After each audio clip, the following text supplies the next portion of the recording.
24 घंटे सजता है खबरों का बाजार। उन खबरों से करना है आपको सजग। कुछ खबरें करती हैं आपके सपनों को साकार। खबरें उस समय भी लेती हैं करवट जब आप होते हैं बेखबर। देश की हर खबर से हम करेंगे आपको बाखबर।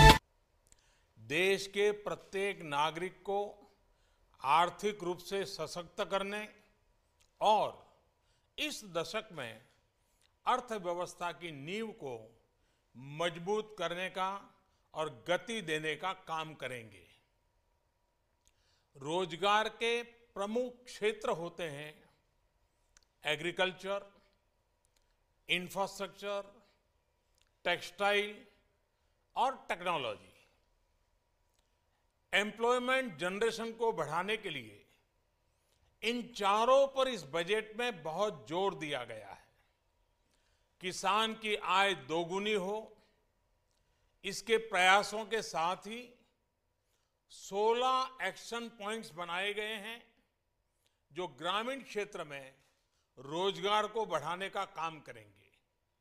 बजट में कृषि क्षेत्र के लिए इंटीग्रेटेड अप्रोच अपनाई गई है, जिससे परंपरागत तौर तरीकों के साथ ही हॉर्टिकल्चर, फिशरीज, एनिमल हस्बेंड्री ऐसे क्षेत्रों में वैल्यू एडिशन बढ़ेगा और इससे भी नौजवानों के लिए रोजगार के नए अवसर पैदा होंगे। ब्लू इकोनॉमी के अंतर्गत युवाओं को फिश प्रोसेसिंग और मार्केटिंग क्षेत्र में भी नए अवसर मिलेंगे। टेक्निकल टेक्सटाइल के लिए नए मिशन की घोषणा हुई है। मैन मेड फाइबर को भारत में प्रोड्यूस करने के लिए उसके रॉ मटेरियल के ड्यूटी स्ट्रक्चर में रिफॉर्म किया गया है। इस रिफॉर्म की पिछले 3 दशकों से मांग हो रही थी। आयुष्मान भारत योजना ने देश के हेल्थ सेक्टर को नया विस्तार दिया है। इस सेक्टर में ह्यूमन रिसोर्स, उसके डेवलपमेंट, डॉक्टर हो, नर्स हो, अटेंडेंट हो, इसके साथ ही मेडिकल डिवाइस मैन्युफैक्चरिंग का बहुत बड़ा स्कोप बना है। इसे बढ़ाने के लिए सरकार द्वारा अनेक नए निर्णय लिए गए हैं। टेक्नोलॉजी के क्षेत्र में एम्प्लॉयमेंट जनरेशन को बढ़ावा देने के लिए इस बजट में हमने अनेक योजनाबद्ध रूप तरीके से प्रयास किए हैं। नए स्मार्ट सिटीज हो, इलेक्ट्रॉनिक मैन्युफैक्चरिंग हो, डेटा सेंटर पार्क्स हो, बायोटेक्नोलॉजी और क्वांटम टेक्नोलॉजी जैसे क्षेत्रों के लिए आवश्यक जो भी पॉलिसी इनिशिएटिव्स लेने चाहिए वो लिए गए हैं। इसके द्वारा भारत ग्लोबल वैल्यू चेन का एक अभिन्न अंग बनने की तरफ मजबूती से आगे बढ़ेगा। बजट में युवाओं के स्किल डेवलपमेंट को लेकर भी इस बात पर बल दिया गया है कि जिस प्रकार के आधुनिक भारत के निर्माण में जो जो स्किल की जरूरत है उस फोकस को बल दिया जाएगा और स्किल में भी एरिया को फोकस करने के कॉम्बिनेशन पर बल दिया जाएगा। जैसे डिग्री कोर्सेज में एंटरप्रेन्योरशिप, लोकल बॉडीज में इंटर्नशिप और ऑनलाइन डिग्री कोर्सेज की भी व्यवस्था का ऐलान किया गया है। भारत से जो युवा नौकरी के लिए विदेश जाना चाहते हैं उनके लिए ब्रिज कोर्सेज की व्यवस्था भी की जा रही है। एक्सपोर्ट और एमएसएमई सेक्टर एम्प्लॉयमेंट जनरेशन को ड्राइव करता है। बजट में एक्सपोर्ट बढ़ाने के लिए अनेक नई घोषणाओं के साथ साथ हर डिस्ट्रिक्ट को एक्सपोर्ट हब बनाने की दिशा में एक बहुत बड़ा महत्वाकांक्षी योजना का इसमें निर्णय लिया गया है। छोटे उद्यमों की फाइनेंसिंग के लिए भी कई नई पहल हुई है। आधुनिक भारत के लिए आधुनिक इंफ्रास्ट्रक्चर का बहुत ही महत्व है। इंफ्रास्ट्रक्चर का क्षेत्र भी एम्प्लॉयमेंट जनरेशन का बहुत बड़ा आधार होता है, ये सब कोई जानते हैं। 100 लाख करोड़ रुपए से 6500 प्रोजेक्ट्स का निर्माण बड़े पैमाने पर रोजगार के अवसर तो बढ़ाएगा, देश के विकास के हर क्षेत्र को वो एक नई ताकत देगा। नेशनल लॉजिस्टिक पॉलिसी से भी व्यापार, कारोबार और रोजगार तीनों क्षेत्रों को लाभ होगा। देश में 100 एयरपोर्ट विकसित करने का लक्ष्य सामान्य मानवी की हवाई उड़ान को नई ऊंचाई देगा।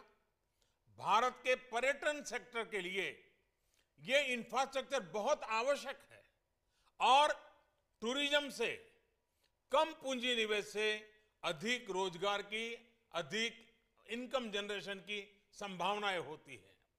इंफ्रास्ट्रक्चर के क्षेत्र में हम स्टार्टअप्स के जरिए और प्रोजेक्ट डेवलपमेंट के जरिए युवा ऊर्जा को नई ताकत देंगे। टैक्स स्ट्रक्चर में मूलभूत बदलावों के कारण भारत में अनेक सेक्टर्स में वैल्यू एडिशन की संभावना भी बढ़ेगी। एम्प्लॉयमेंट के लिए इन्वेस्टमेंट सबसे बड़ी आवश्यकता होती है और प्रमुख ड्राइवर होता है। इस दिशा में कुछ ऐतिहासिक कदम उठाए गए हैं। बॉन्ड मार्केट को मजबूत करने के लिए और इंफ्रास्ट्रक्चर की लॉन्ग टर्म फाइनेंसिंग के लिए प्रबंध किए जा रहे हैं। डिविडेंड डिस्ट्रीब्यूशन टैक्स डीडीटी उसको हटाने के कारण कंपनियों के हाथ में 25,000 करोड़ रुपए आएंगे जो उनको आगे इन्वेस्टमेंट करने में मदद करेंगे। बाहर के निवेश को भारत में आकर्षित करने के लिए विभिन्न टैक्स कंसेशन भी इस बजट में दिए गए हैं। स्टार्टअप्स और रियल एस्टेट के लिए भी टैक्स बेनिफिट दिए गए हैं। ये सभी फैसले अर्थव्यवस्था को तेज गति से बढ़ाने और इसके जरिए युवाओं को रोजगार के नए अवसर उपलब्ध कराएंगे। अब हम इनकम टैक्स की व्यवस्था में विवाद से विश्वास के सफर पर चल पड़े हैं। हमारे कंपनी कानूनों में जो भी कुछ सिविल नेचर की गलतियां होती हैं और उसमें कई सालों से क्रिमिनल एलिमेंट है, एक प्रकार से परेशानी का कारण है सामान्य नागरिक को, उन्हें अब डीक्रिमिनलाइज करने का एक बहुत बड़ा फैसला किया गया है। इसके साथ साथ टैक्स पेयर चार्टर के द्वारा टैक्स पेयर्स के अधिकारों को स्पष्ट किया जाएगा।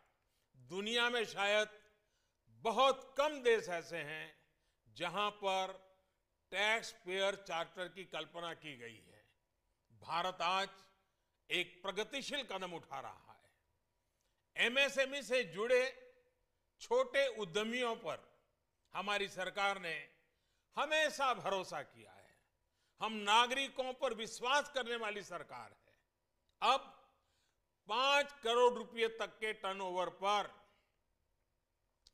ऑडिट की आवश्यकता नहीं होगी। चार्टर्ड अकाउंटेंट के सर्टिफिकेट की जरूरत नहीं पड़ेगी।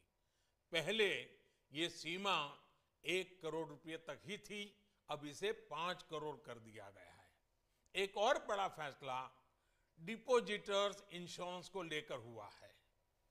बैंकों में, और ये खास करके मध्यम वर्ग के लिए होता है, निम्न मध्यम वर्ग के लिए होता है, वो अपने जीवन की पूंजी को बचा के रखता है और कभी संकट में पड़ जाता है। बैंकों में उनका पैसा सुरक्षित है। ये विश्वास दिलाने के लिए अब डिपॉजिट इंश्योरेंस की सीमा 1 लाख रुपए से बढ़ाकर 5 लाख रुपए कर दी गई है। मतलब कि एक प्रकार से जो छोटे डिपॉजिटर्स होते हैं 98 to 99% लोग इससे सुरक्षित हो जाएंगे।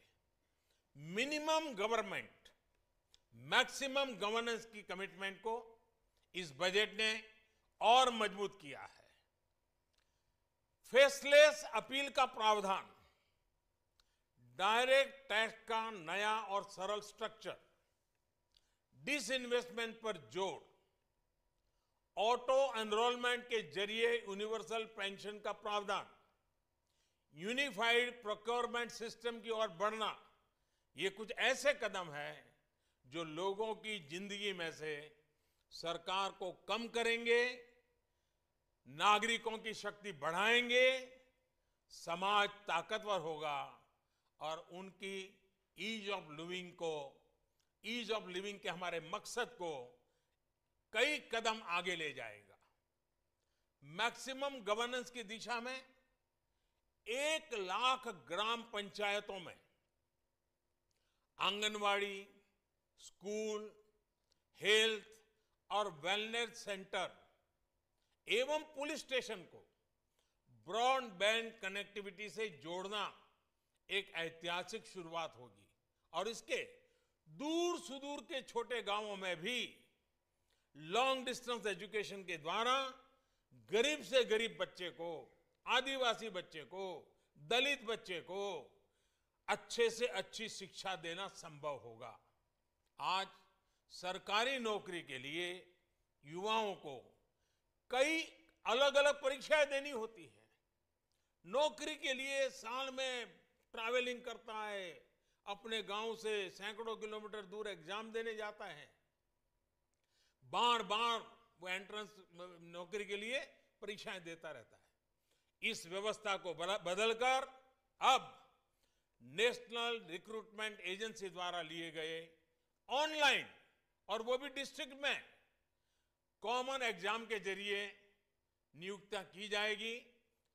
एक ही एग्जाम होगी, बैंक वाला भी उसका उपयोग कर सकता है, रेलवे वाला भी उपयोग कर सकता है, सरकारी अन्य विभाग भी उपयोग कर सकते हैं। इसके कारण युवकों को बार बार अपना समय इस काम में नहीं लगाना होगा। किसानों के लिए अपने उत्पादों को सही तरह से मार्केट करने और ट्रांसपोर्ट के लिए किसान रेल और कृषि उड़ान के द्वारा नई व्यवस्था बनाई जाएगी। मुझे विश्वास है कि ये बजट इनकम और इन्वेस्टमेंट को बढ़ाएगा, डिमांड और कंजम्पशन को बढ़ाएगा, फाइनेंशियल सिस्टम और क्रेडिट फ्लो में नई स्फूर्ति लाएगा। ये बजट देश की वर्तमान आवश्यकताओं के साथ ही इस दशक में भविष्य की अपेक्षाओं की भी पूर्ति करेगा। मैं एक बार फिर देश को, निर्मला जी को और वित्त मंत्रालय की टीम को इस बजट के लिए बहुत बहुत बधाई देता हूं। बहुत बहुत धन्यवाद।